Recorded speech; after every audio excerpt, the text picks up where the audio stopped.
Minimalism? What is that? We never say that around here. I don't understand minimalism. I don't understand painting your flat gray or magnolia or, God help us, beige.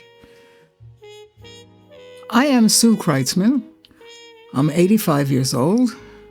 I've been in the UK for 40 years. I'm originally from New York City, and I've had a long and fascinating life.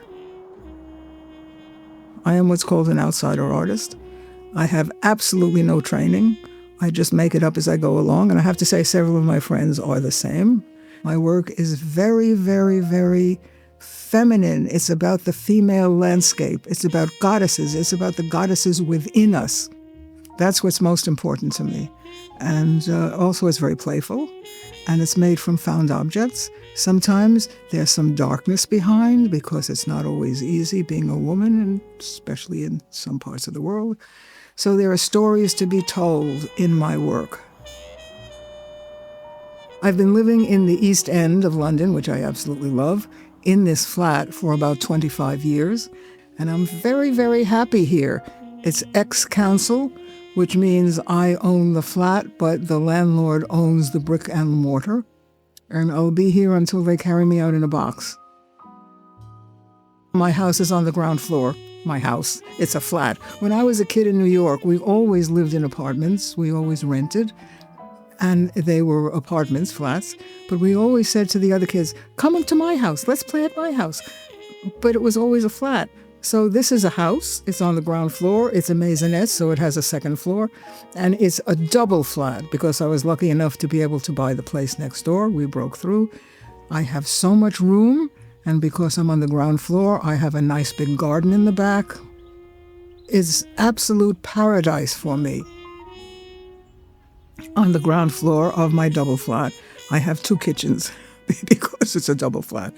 And when I'm gone and my son decides to live here with his wife, or he sells it on, if he splits it back up into 2 flats, it'll be very inconvenient if one flat has a kitchen and the other doesn't. So I have 2 kitchens. One kitchen is the kitchen I cook in. The other kitchen is the kitchen that I serve people and we eat in because it's big enough for a table and chairs. So it works very, very well. So I have one big living room because we broke through from one side to the other. It's very, very big. And upstairs on each side, there is a loo with a shower. And there's a big bedroom, a medium-sized bedroom, and a quite small bedroom, which is the computer room. And on the other side, it's like a little study. Very, very, very convenient. Really, really convenient. I have a room upstairs that I call the library. It's got a lot of books in it. Has all my art books and my resource books. So yeah, it suits me really, really well. And as I always say, I am very, very lucky. All over the entire house, there's art by me, art by my friends. So it's a very personal kind of flat. Everything has meaning. Everything relates to me or my family or my friends. Somebody said something so stupid to me. Said, well, I suppose it's once one new thing comes in, then something has to go out. What? I never heard of such a thing.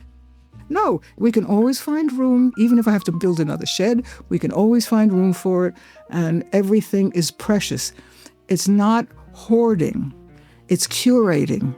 And because I have wonderful helpers, everything is clean, everything is dusted, everything is in place. Books are very important to all of us in my family, my husband, my son, and I. When I was young, we did not have that much money. And my mother was always on a budget, and she was very careful, and we wore a lot of hand-me-downs. They were nice hand-me-downs, but we wore hand-me-downs. But the rule was, in a bookstore, there was no limit when I was a kid. We could buy anything we want. Because I have a double flat, I have a double backyard. So I have a big shed that is my studio. That's where I work. And that's where I keep all my materials. And everything is in boxes. Everything is very, very neat. If I need an eyeball, if I need some bones, if I need a head, if I need whatever I need, I can just, it says on the box what it is, and I grab it. And I have a nice work surface as well. So that's where I work. I have a small shed that I call my museum shed. And that has very comfy chairs, and it has my collection of folk art, and it has a lot of my work too. It has all my goddess phones that I made, so we can sit in there very, very comfortably and talk. It's a lovely space.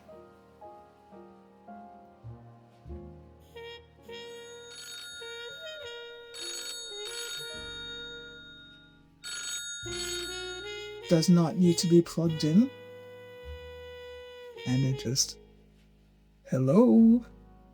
Who am I talking to? Which goddess? Are you all busy? I don't blame you. Things are a little bad right now. I have maybe 6 different phones to call the goddesses. You never know which goddess is going to answer. Sometimes they're very busy, and if you notice, there's a bigger one, and she has a phone, and she says, I'm sorry, we can't answer your call right now. We will get back to you. Your call is very important to us.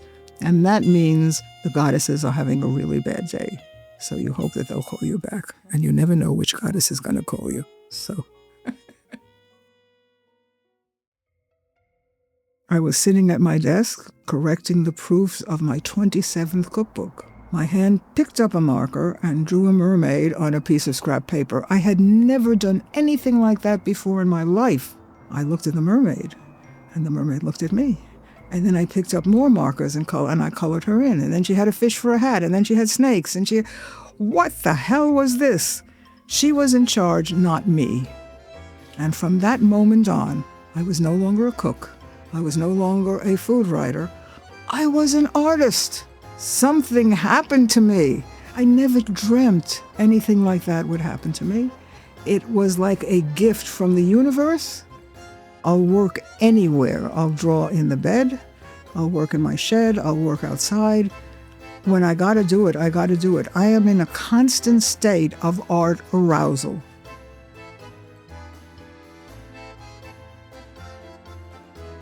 When I'm working, how do I choose color? When I'm beginning, I don't choose it. It chooses me.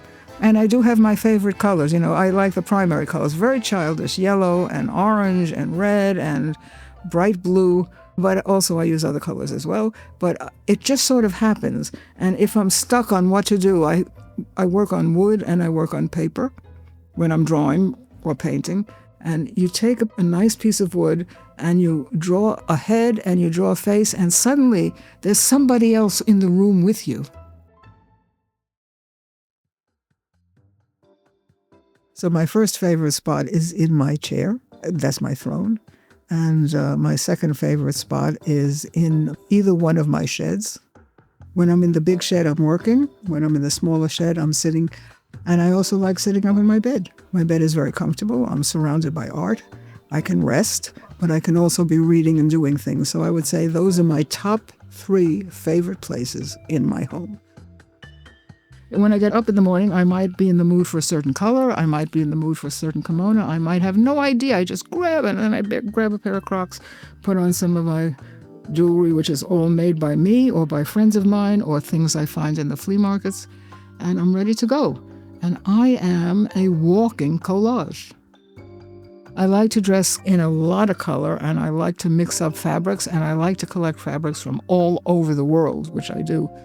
I design what's going to go where, and then we have a lovely gentleman on the main street who stitches them together for me at a very reasonable cost. I don't actually sew, and I have many, an embarrassing number. I have really terrible feet. Look, I'm 85 years old. I got problems, so my feet are really bad. And the only shoes I can wear really comfortably are Crocs. And I decorate them with Mexican beadwork, Native American beadwork, sometimes little African masks. Whatever I can find, I put them onto my Crocs with very, very strong glue. And people say, oh, I love your shoes. They're Crocs. But they're not the kind of Crocs you hate. They're artistic Crocs, and I decorate them all by myself. First time I had my own apartment in New York, left my parents, got married, graduated from university. And I painted the walls in my colors for the first time. And I was so excited and so proud. And I invited my mother to lunch. And she looked around, and she looked up, And she looked down, and the red and the yellow, and she said, "You'll outgrow it. I'm 85 years old. It just got worse." Even more so. I have a devil collection. I am completely atheist. I don't practice any religion at all, but I'm fascinated by certain things. I'm fascinated that you can put an actual face to evil. And in my mind, the devil is not that evil. I've spent a lot of time in Mexico back in the 80s, and I love Mexican folk art, and the devil is very playful. I don't know what my pieces, my wonderful women, get up to at night. When I come down, they're all very well behaved, but I know they've been having a great time all night, and I know if I'm away, they are really frolicking, but as long as they're back where they belong, in the morning, that's fine. I mean, they have life. They really do have life. It's true. It's true. Life is all about love. Yeah, what else is there? I wish love made a real difference globally, and it doesn't. And now it's worse than it's ever been. It's just hate, hate, hate everywhere. But I feel that love is the answer. Love and kindness. I like to bring color and art out into the public, right in their face and my face as well. People say to me, "Well, you can wear that. I could never wear that." Honey, I'm just an overweight woman from the Bronx. If I can do it, you can do it. Come on.